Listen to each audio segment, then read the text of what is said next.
So find the greatest common factor between 36 and 32. All right, so I'm going to walk through now. If you can sit there and kind of divide things and see what happens, that's great.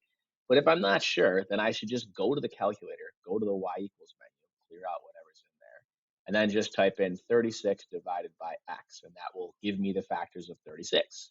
So I'm going to go to, whoops, I don't want the graph, sorry. Go to the table, and that tells me all the factors of 36. So I can write those down. I can drag and drop it over there. I'm just going to drag and drop this right here. So there's my factors of 36. I'm going to go ahead and make it smaller so I don't need it to be that big.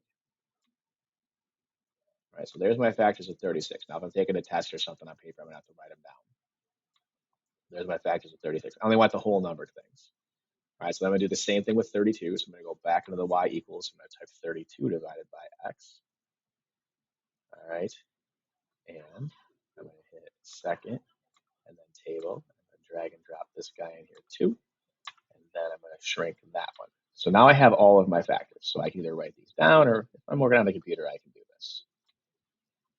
All right, so now what I'm doing is I'm looking down through and I'm only considering, so I'm going to highlight some things here.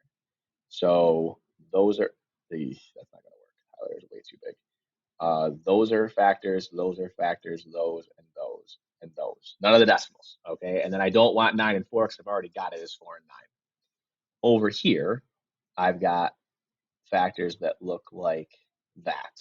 All right, so 1, 2, 4, 8, 16, and 32 are over there. All right, so I'm going to look over here and see which one they have in common that's the biggest.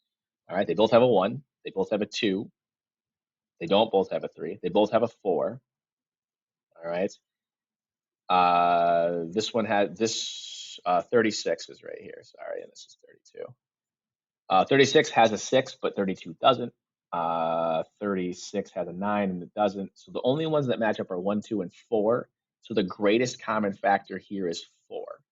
All right, because 36 divides by 4 and gives me 9. And 32 divided by 4 is 8.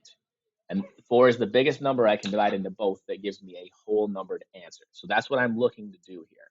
So if I go over and try this one, 14 and 56, and again, I can try to do this without putting it in the calculator. All right, so I'm going to do this one. I'm going to write them down. So it's 1 and 14, 2 and 7. All right, and if you don't know those, put it in the calculator. This is 1 and 56, 2 and 28,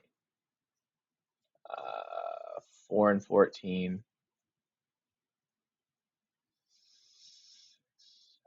7 and 8. All right, so 7 and 8. So those are my factors. So what's the biggest one they have in common? The biggest one that these two have in common is 14. All right, so the greatest common factor for those two is 14.